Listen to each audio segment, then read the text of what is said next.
Hello, I'm Steve Jordan from the Words Workshop, and I wanted today to talk to you about translation, or more to the point, what I call localization services.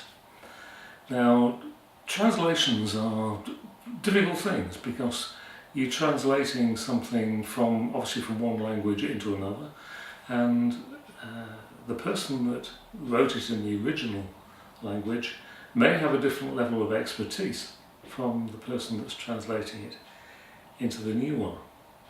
So I think you have to be very careful when you finally produce a piece of work that it is as good as you would hope it would be. Now, from our point of view, we work in English, so we're producing work in English. Now, of course, it may come from any language anyway, but it's our job to produce a finished piece of work in English. Now, that's fairly straightforward for us because we are writers. That's the way we come at it. We earn our living as writers.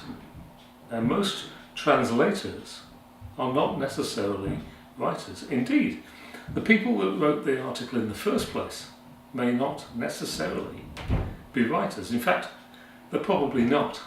Now, if you look at any group of people, there will be a number of people who are very good at writing. There will be another group, the majority, who actually find it extremely difficult. And yet those people that find it difficult probably have something important to say. And you will find that in any organisation, those people that have important things to say will be encouraged to write about it in their own language. Now, they may be very knowledgeable, they may be very enthusiastic about what they're doing, but they may not necessarily be very good writers. And so, when we receive a piece of text that's written in French or German or Spanish, we don't know, actually, that the person who wrote that piece originally was very good at writing. They may not have been.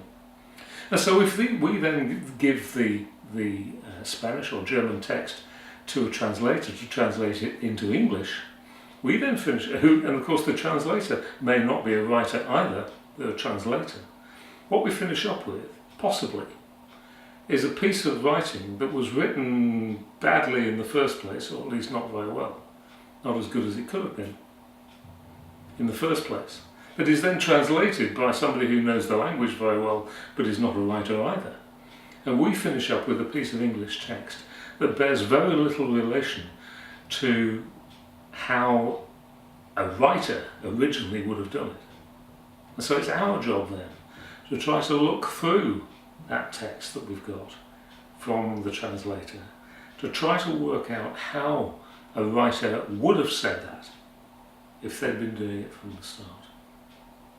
And now that's a tricky thing to do, particularly when you're perhaps working talking about a subject that we are not necessarily familiar with.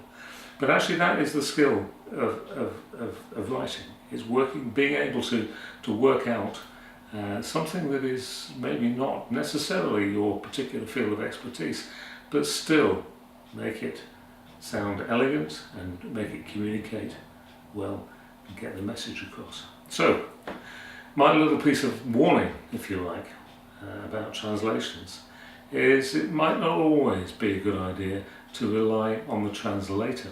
Although the translator may well be very good at converting one language to another, they may well be working from a basis that isn't very good in the first place, and they've never been employed as writers anyway, and so you're asking rather a lot of them. If you need any help, you know where to find us.